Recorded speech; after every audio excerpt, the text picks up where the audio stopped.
Welcome to Homesroom. Just like Homeroom, we start off our day getting together with our homies, swapping stories, even a little kiss and tell action. This podcast contains language not suitable for younger listeners, topics about sex and mental health. Discretion is advised. Our views are our own. Let class begin. Welcome back to another episode. This is episode 2 of the Sex Ed Pod. We are going to be a little bit shorter than the last one. There's, all of that catch-up-y stuff that I had to do at the beginning. This time I don't have to do. So hopefully this one will be a little bit shorter. We got a question from Reddit, and we have a topic to discuss a little bit about. So hopefully everybody's ready for this, and I hope that you either get something out of it, or it makes you think, or get your opinions flowing. And all of this can be related to, no matter what your gender identifying as, or what role you play in a relationship. So let's get to it. The question is, how small is too small? This is what our question reads as. I'm all for body positivity, and obviously all bodies are different and preferences are different too. But I'm scared that when I do meet someone and go to bed, they'll be disappointed that it's too small. I assume this is a male, obviously, or at least a penis-owning individual. It sounds like they're worried about size, clearly. And their question is more of a contexty question. So I will read the actual question that's kind of down at the bottom because it's a little bit bigger of a paragraph. For context, I'm only about 4 inches with average girth, I'd say, and I'm terrified if someone were to break up with me because of this reason, which I think is a valid reason, since partners need to be compatible. All right, so too long, didn't read version. This person is saying they're only about 4 inches, I assume, when erect, and about average size girth, which I don't know what average size is to them, especially in today's world of what you see on the screen.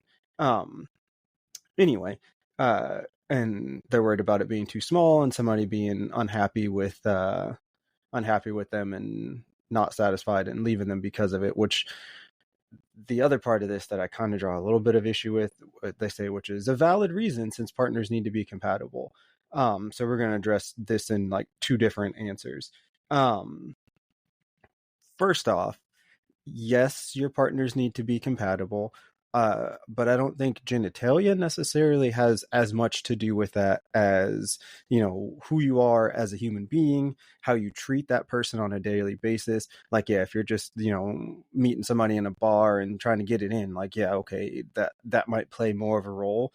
But if you're dating somebody and, that's what happens, as long as they like you for you, I don't think that part is going to matter. So the valid reason of them being disappointed in your size doesn't necessarily equate to you shouldn't think about that side of it as much. I think if you're concerned about size, or you're concerned about what they might be thinking, ask that question and have that conversation. And chances are, if somebody's that concerned about your size and they're just well, chances are that wasn't your person to begin with, so moving on might be the best thing. But addressing the actual size issue component of this, from what I have heard and seen in a lot of studies recently, is 4 inches is actually kind of putting you exactly where most of the nerve endings are. So that is theoretically better. There's people that enjoy deeper penetration and things like that, so, and size and whatnot, but that doesn't necessarily equate to anything. The best advice that I've ever heard given to somebody that's concerned about size and being too small, was, if you feel like you're too small, learn how to eat pussy like a pro. And I love that because yeah, I mean, there's other things besides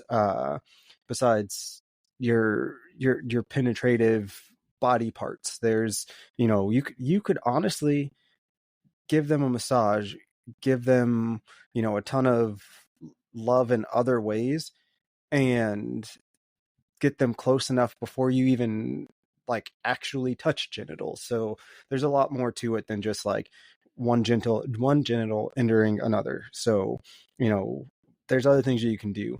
Number one. Number two, have that conversation. There's also, you know, appliances, I guess is what I'll call them. But, there's sleeves that can give you a little bit of extra length and, things like that. That if your partner's really that worried and you're really that worried, I'm sure that you can have that conversation and find those things and see how well they work. They may not like that feeling. They may like the feeling of you more. And you find out that in the end, like they just like you for you and you at your size. So, don't get too hung up on that. But again, in the end, open and honest conversation is the biggest thing. So that's where I would start. Is I wouldn't be worried about my size. I'd be worried about having open and honest conversations with my partner and addressing like, hey, this is a concern for me. Is this of concern for you? And if so, then like how do we move forward? And if not, then like cool, just let you know that like this is a concern. So for me, there may be times where I feel a little bit of shame about it and might be in my head about it. So, like understanding that maybe they can give you some reassurance, and make you feel like it doesn't matter. Also, pay attention to like body cues because that can play a huge role in like, oh, this is working. There's also tons of information out there on positions for people with smaller members and how to best achieve whatever your goal is. So yeah, there's a ton of resources out there. Don't be too down on the fact that your size isn't what you want it to be, because believe it or not, what you see in imagery and porn and all that kind of stuff isn't necessarily the standard. I'm pretty sure the average in America is only like 5.2 or something like that, or 4.8 or something. Like it's not very big. So chill on that. Ladies, if you have a comment or anything that you would like to add to this, because I can only speak from my perspective. So if you have anything that like you would want to say to this person, or whether you agree or disagree, or anything, any tips that you might have or situations that you might have been in, feel free to message in anonymously. You can email the page, whatever you got to do. You don't have to reach out on social media. You can send in a voice message, anything you want to do. And let's get the conversation started, because I'm sure there's opinions about that. All right, so we're going to move on to our topic. And if my stuff would load, see, this is what happens when you're trying to do things in real time. So today we're going to talk about how ways to check in during sex. So with your partner, or potentially partners, I guess you could probably apply this to as well. But there's a lot to be said about a partner that can communicate and a partner that is being communicated with. And it's not necessarily all about like watermelon safe word or something like that. It's more detailed than that, and you can do it in ways that like don't sound like a robot. Like point blank, do you want to have sex tonight? That's a super simple way to check in before you start. And we'll go from beginning to end, I guess. So one of the ways that I think is really good to start with is is there anything you'd like to try or anything you'd like to avoid?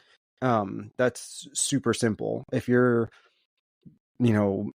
with somebody for the first time, you just met, uh, you can ask, hey, have you been tested for STIs or anything recently? Shouldn't be ashamed about your health, and if a partner is mad at you for asking them about theirs when you are just hooking up, then maybe again that's not somebody you want to hook up with. Um, is there anything on your mind that you'd like to share or discuss? Like, are they sad? Are they happy? Are they in a mood to play? Are they not excited about it? Like, checking in before you just like force it on them could be a huge help to some people, especially, somebody with anxiety or performance anxiety or anything like that. Um, next component is always, consent. Is this still okay for you? Like, checking in during the process, you're making out, whatever, you're touching a little bit, and asking, do you want to, is this still okay question is really good. And with that same kind of aspect, asking, do you want to try something else? And this is where like reading body cues come in. If they're, limp fishing, maybe they're limp fishing because you aren't doing something that feels good and they're too afraid to ask. So you checking in might be the thing that makes them feel like, oh, I can address that this isn't fulfilling my need. So, give yourself a break, give them a break. Asking those questions more regularly makes it a little less awkward to ask. Big one, are you enjoying yourself? I feel like that one can be worded in a way that sounds more authentic to yourself. But it's the point of, are you actually liking this? Simple as, do you like that? And you can do it all. Hey, baby, you like that? Do you like that? Do you like how that feels? And it's, kind of your thing. And, asking, point blank, is it okay if I touch you here? Is it okay if I, kiss you there? Do you want me to kiss you there? Do you like when I kiss you there? All of those things kind of play a part in the verbiage you use. And I think you shouldn't be afraid to talk during sex. Asking questions, checking in, because that dialogue can do more mentally and keep you there. Asking questions about, are you comfortable? Is this something that you're into or you would like? All kind of tie into boundaries and, that consent piece of, what's working, what's not working. Do they want that? Do they not want that? But giving more direction. Some people don't want to give direction. Some people it's a little bit harder for. I don't know. But it just kind of depends, and every moment's different. Every play session is different. It just kind of is. So getting more comfortable asking these questions might make a higher success rate for enjoyment on both sides. So, your questions like, should I slow down? Should I stop for a moment? Should I change what I'm doing? Asking those questions might get your partner to feel like they can ask for those things, and will make you feel better when they're asking and directing you, because at the end of the day, you should want to make them feel good. And that's kind of part of the point, I guess. And asking about their fantasies, asking about what they want to do, what they don't want to do. Is this something that you're into? And I think that that's one of those questions that can happen in or out of the bedroom. Conversations, just hanging out watching TV, and not having so much pressure on the situation for fantasy and things like that. And asking silly questions like, do you want me to get a toy, that sound really dumb and sound like it's a cop out, are probably some of the best questions to ask, because it might not be a day where they feel better about the situation. It might be it's not working for them right now. It's, just your body is your body and it does weird things. So being comfortable enough to ask if they need a toy, if they want a toy, and them knowing that you're confident enough to ask that question, because at the end of the day, it's about everybody's pleasure, not just yours, not just theirs. That might let them sink back into their body a little bit more and be less on edge. So, it's little stuff. Is, asking if there's anything they prefer. Do you like when my leg is here? Do you like when my arm is there? Do you like when, the blanket is not around your kneecaps, so it's holding you down in a weird way? I don't know. and checking in afterwards. How are you feeling?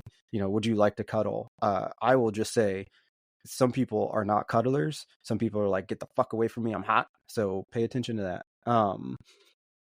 One thing that I always like to say is, did you have a favorite part? Was there anything that like stands out for you?